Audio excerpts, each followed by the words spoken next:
Hello everyone, been a long time, sorry about that.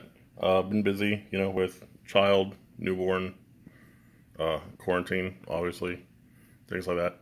Anyway, it's a quick video, just wanted to show you guys something real fast. For those of you that bought this NZXT, I think it's called the G12 now. It used to be the G10, now it's G12. It's basically the bracket that you use to hook up your liquid AIO, like this one, up to a GPU. A lot of you might have been wondering though, what if my GPU has a backplate like this one? Well, it's simple. If there's no way to mount it with the screws, after you remove all the hardware, of course, that the GPU uses to cool down, there's zip ties. The package comes with zip ties, obviously.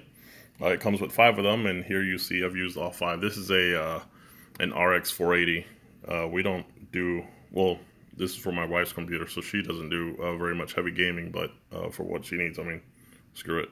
But yeah, you can see here, this one for instance, cross straight through the hole, all the way through, bend them up to the top like that, and then just snip them. Same thing on the other corners over here. I usually do the bottom ones first. That way it'll settle on the GPU straight, and then do the top ones. Some people might do the top ones. Honestly, it really doesn't matter. You just got to make sure you get it nice and tight. That way that thermal pad that's right there is touching the back of these guys right here. There's these conduits in between the capacitors and these chips right there, that it touches right back there.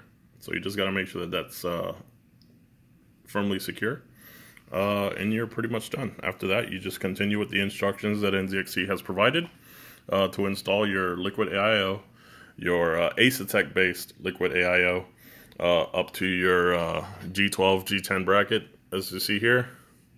Hook up the fan, put the little spongy spacer things, apply it, and you're set. Yeah, that's pretty much it. Just quick tip for those of you that want to use your backplate, but didn't have any required way of, or necessary way of installing it, because obviously the screw holes are built onto the cooler shroud that comes stock with the cooler. So yeah, that's it. Just leave comments down below if you have any tips or tricks for other people, if you want. Like, subscribe, share if you want.